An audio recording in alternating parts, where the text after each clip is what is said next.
TV Sintonia, a TV que passa você.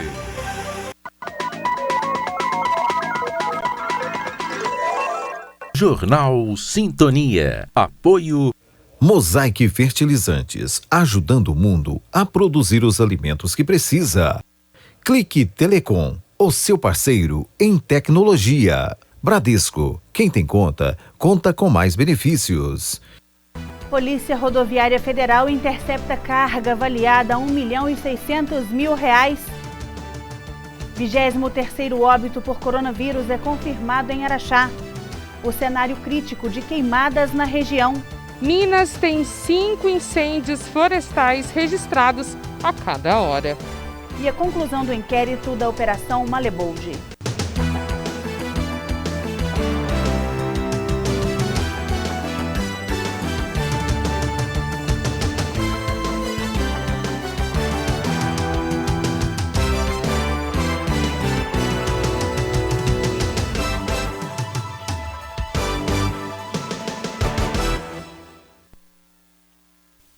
Boa noite. Eu começo esta edição com a atualização da pandemia em Araxá. Hoje são 1.226 casos e mais um óbito confirmado, totalizando 23. Segundo a Secretaria de Saúde, trata-se de uma senhora de 92 anos.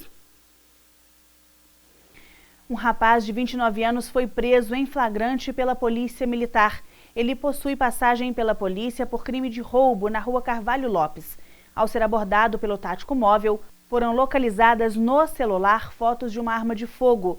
O suspeito assumiu que a arma era dele e que estava escondida em cima de um guarda-roupa em sua residência. O revólver calibre 22 e 48 munições intactas foram apreendidos e o autor encaminhado para a delegacia.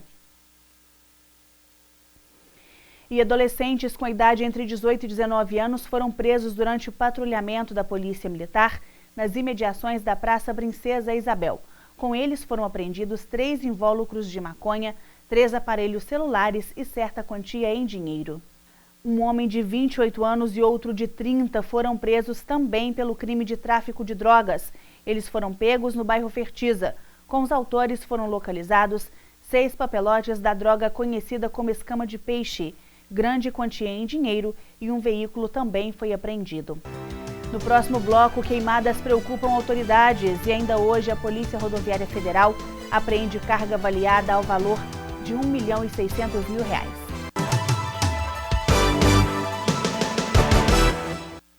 Nos dias de hoje, mais do que nunca, a gente está vendo que é muito importante se cuidar e que também é importante cuidar de quem está ao nosso lado. Por isso, dê uma força para o comércio do seu bairro. Compre do pequeno. Você fica por perto de casa e com a sua força, os pequenos negócios também ficam mais fortes, ajudando a manter os empregos e a economia local funcionando. E isso é melhor para todos. Sebrae, a força do empreendedor brasileiro.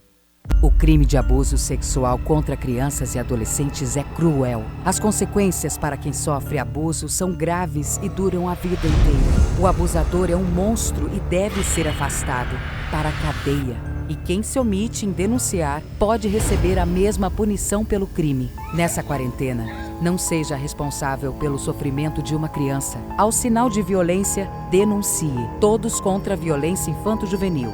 Realização Centro Júlio Dário.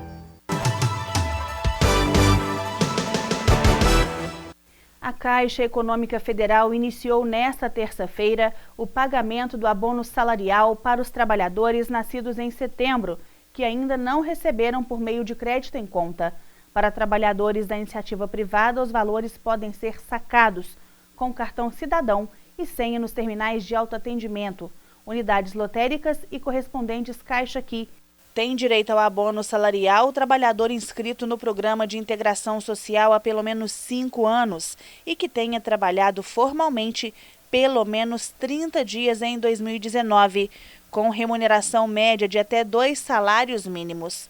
Também é necessário que os dados tenham sido informados corretamente pelo empregador na relação anual de informações sociais. Mais de 734 mil trabalhadores nascidos em setembro têm direito ao saque do benefício, totalizando 567 milhões em recursos disponibilizados neste lote. Já para os funcionários públicos, vale o dígito final do número de inscrição do Programa de Formação do Patrimônio do Servidor Público, o PASEP. A partir de terça-feira, fica disponível crédito para inscritos com final 2. Os trabalhadores que nasceram entre julho e dezembro recebem um abono salarial do PIS ainda neste ano. Nascidos entre janeiro e junho terão recurso disponível para saque em 2021. Os servidores públicos com final de inscrição do PASEP entre 0 e 4 também recebem em 2020. Já as inscrições com final entre 5 e 9 recebem no ano que vem. O fechamento do calendário de pagamento do exercício 2020 e 2021 será no dia 30 de junho do ano que vem. Cenário crítico de queimadas chama a atenção de autoridades e deve durar até o mês de outubro. Historicamente, setembro é um dos mais quentes e secos do ano e é também um dos meses de maior empenho do Corpo de Bombeiros Militar de Minas Gerais. Os incêndios florestais de grandes proporções impressionam pelo rápido avanço, poder de destruição e os prejuízos imensuráveis causados pelo fogo sem controle. A gestão estratégica dos bombeiros potencializa ações de prevenção, mapeamento e conscientização durante todo o ano, monitorando os locais de maior probabilidade de incêndios. E nos combates, conta com as técnicas do Sistema de Comando em Operacional, que consiste no sistema padrão para responder emergências e situações críticas, além de estruturar a forma de organização e gerenciamento de desastres ou eventos planejados. A situação, que é crítica, pode piorar. Com uma devastação de 4.200 hectares até o dia 14 de setembro, na Serra da Moeda, região metropolitana de Belo Horizonte. Só em agosto deste ano, o Corpo de Bombeiros atendeu uma média de 125 incêndios florestais por dia, em Minas, cerca de 5 a cada 60 minutos. Foram 3.899 ocorrências contra 3.177 no mesmo mês de 2019, um aumento no estado de 23%. Associado ao tempo seco e à ação do vento, o principal contribuinte para grande parte das queimadas e incêndios florestais é o homem. Ao atear fogo para limpar terrenos e trilhas, exemplos mais comuns, é possível provocar um incêndio florestal de grandes proporções e muitas vezes irreparável.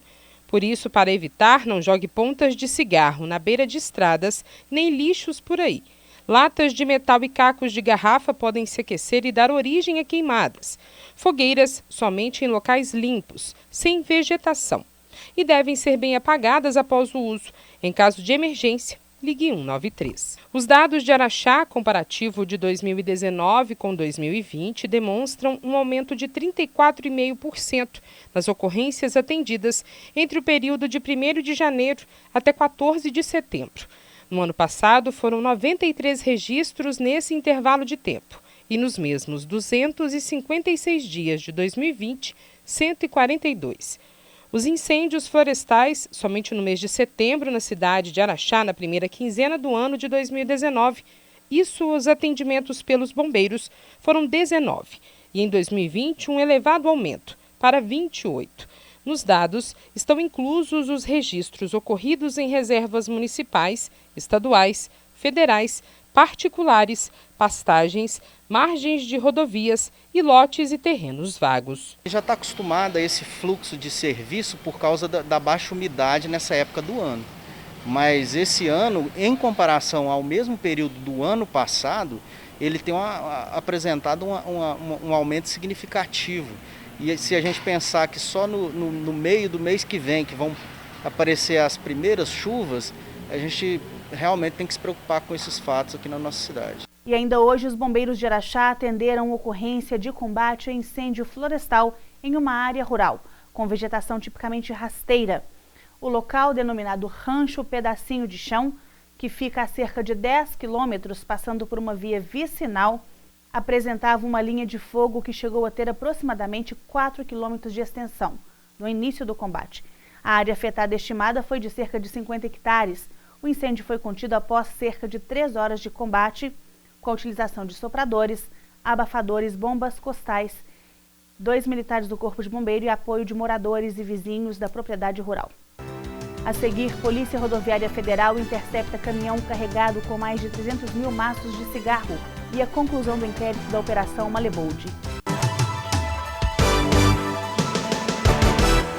2020 tem sido um ano cheio de desafios, mas não podemos descuidar da democracia. Afinal, é ano de eleições municipais e a Justiça Eleitoral trabalha para garantir o seu direito de votar, cumprindo as orientações de distanciamento social. Acesse www.justiçaeleitoral.jus.br/atendimento e saiba como usar o novo serviço de atendimento remoto.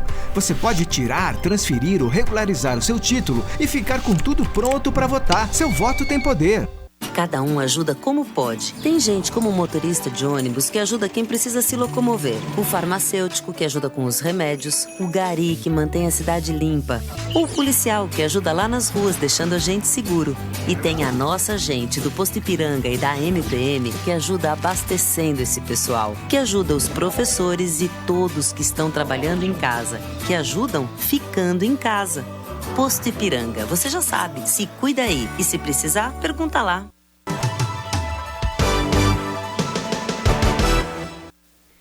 A Polícia Rodoviária Federal apreendeu um caminhão carregado com mais de 300 mil maços de cigarros na tarde de hoje, em Patos de Minas. Foi dada a ordem de parada ao caminhão no quilômetro 413 da BR-365. O comando foi desobedecido pelo condutor, que tentou fugir da fiscalização. Foi realizado acompanhamento tático e o veículo foi interceptado próximo ao quilômetro 415, depois de realizar diversas manobras perigosas na rodovia. O condutor abandonou o caminhão e fugiu às margens da rodovia. Ao verificar o baú, o veículo foi constatado que nele havia 324 mil maços de cigarros provenientes do Paraguai. A carga pode chegar a valer R$1.620.000. Buscas estão sendo feitas para localizar o motorista. A ocorrência foi encaminhada para a Receita Federal de Uberaba para as devidas providências. O crime de contrabando tem pena de reclusão que pode chegar a 5 anos de prisão. Começaram hoje as inscrições para o processo seletivo de bolsas remanescentes do programa Universidade para Todos, o ProUni, para o segundo semestre deste ano. Ao todo, serão ofertadas cerca de 90 mil bolsas que não foram ocupadas no decorrer do processo seletivo regular. A disponibilidade dessas bolsas ocorre por desistência dos candidatos pré-selecionados ou falta de documentação. O prazo para inscrição termina em 30 de setembro e o estudante interessado deve acessar a página do ProUni. De acordo com o Ministério da Educação, nesta edição, o prazo será único, tanto para candidatos não matriculados na instituição de ensino superior para a qual desejam se inscrever para disputar a bolsa, como para candidatos já matriculados na mesma instituição para a qual desejam fazer a inscrição. A Polícia Civil concluiu o inquérito da Operação Malebold. Foi apurado o envolvimento de servidores públicos e empresários da região em crimes de lavagem de dinheiro e formação de quadrilha. O processo foi encaminhado à Justiça. A repórter Janaína Silva conversou com o delegado que presidiu as investigações após a coletiva de imprensa realizada na manhã de hoje. Desde o dia 11 de agosto de 2020, 11 investigações foram abertas. Eu converso agora com o delegado que preside a investigação, a Operação Malebold, Renato Alcino Vieira. Foram encontrados indícios de quê nessa primeira fase, que foi entregue ontem à Justiça? Na avaliação da Polícia Civil, as provas que nós conseguimos juntar nesse período de investigação, não só indícios, confirmaram para nós a existência de crimes relacionados a desvios de recursos públicos. Identificamos que uma organização criminosa foi formatada em 2015, mais precisamente em junho de 2015, e essa organização criminosa, por meio de contratos de transporte por van não executados, desviavam recursos do erário público municipal. Avaliamos que nesse período, entre 2015 e 2020, cerca de 6 milhões de reais teria sido desviado. Temos elementos suficientes que indicam que desse valor, que desse período de contrato, não houve execução. Ou, se ela aconteceu, a execução foi mínima e irrisória. Doutor Renato, foi uma ação fraudulenta confirmada aí nesses documentos? Na verdade, o inquérito, né, que tem mais de 16 mil páginas. Sim, na verdade, o que nós comprovamos ali foram fraudes, né? Fraudes relacionadas ao próprio procedimento licitatório, fraudes relacionadas no caso do procedimento licitatório, os aditamentos que foram feitos no interesse do grupo criminoso. Nós temos ali também provas de que, por meio de documentos fraudados, documentos que não são originais, possibilitaram os pagamentos, né, o empenho, a liquidação e o pagamento desses valores. Os valores repassados para o empresário cuidava de devolver isso, parte desses valores, a metade dele, para o grupo que integrava essa associação e estava no ambiente da administração pública municipal. Um dos pontos relatados na coletiva de imprensa foi um acréscimo de 25% no valor desse contrato. O que foi confirmado aí na investigação? Este, na verdade, foi um dos aditamentos, né? Houve várias atitudes, várias condutas nesse decorrer de 5 anos que revelam, né, não só a constituição dessa organização criminosa, como a sua continuidade, né? Em relação aos 25%, foi o primeiro ato dentro do contrato, de modo a potencializar ele em um quarto do valor e, de certa maneira, aumentar o valor que seria desviado pelo grupo. Outro ponto também destacado na coletiva foi o valor repassado para cada um deles, né, dentro desse grupo criminoso. Nós comprovamos que um dos personagens, comprovamos que ele recebeu 25% do valor desviado no período de 13 meses que nós fizemos a análise.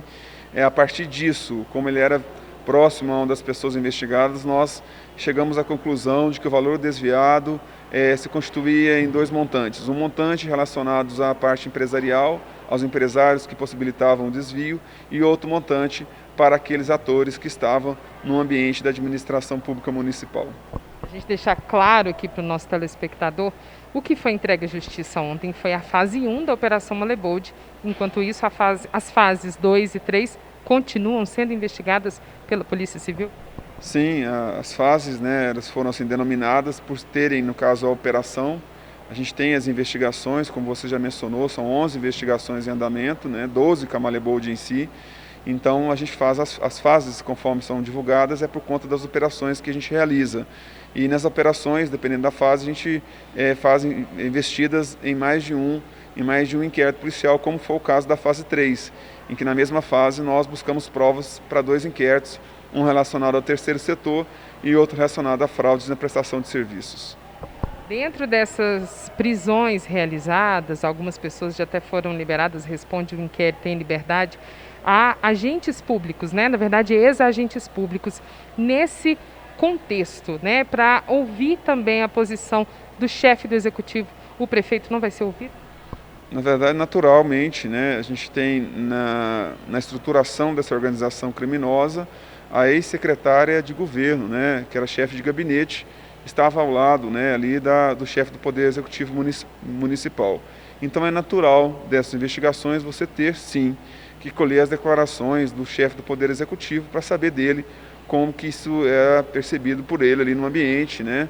E, naturalmente, a gente já fez o contato, nós já tentamos ajustar uma data, estamos aguardando alguns detalhes e pretendemos, nos próximos dias, aí, proceder a essa colheita de declarações e, a partir dela, a gente tem uma compreensão melhor de como que isso acontecia no gabinete dele. Obrigada pelos esclarecimentos. Dentro de toda essa investigação, foi apurado que 2 pessoas eram os chefes dessa organização criminosa, 2 deles ex-agentes públicos, sendo um superintendente e a ex-secretária de governo. O jornal Sintonia fica por aqui. Outras notícias você pode ver a qualquer momento através do nosso portal diariosintonia.com.br. Uma ótima noite para você, fique agora com o Café Sintonia. E até amanhã.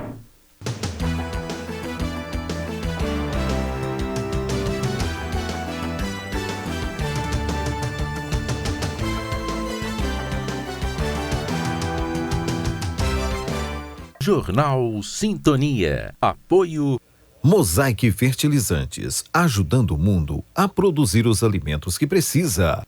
Clique Telecom, o seu parceiro em tecnologia. Bradesco, quem tem conta, conta com mais benefícios. Café Sintonia. Curiosidades. Apoio John Romualdo Cabeleireiros e Equipe, onde você é mais você.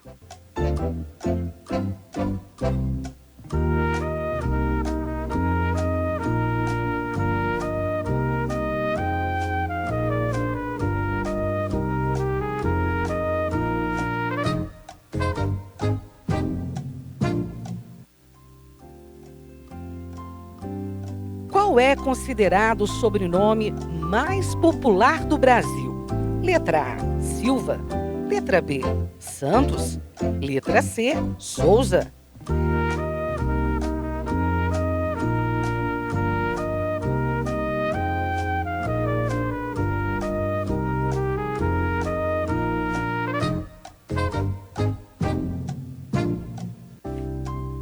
A resposta certa é a letra A.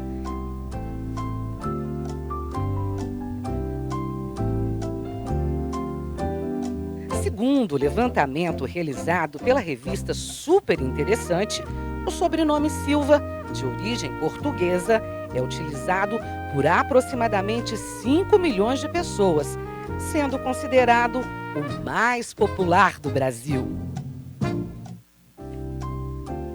Café Sintonia. Curiosidades.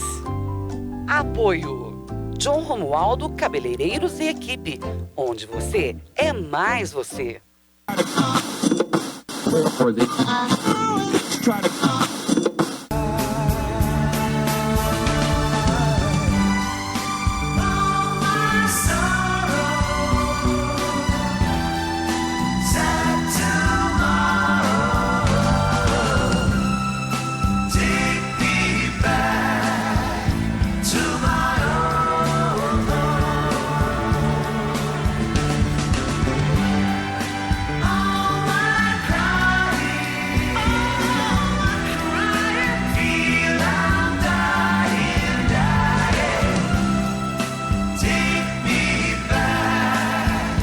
To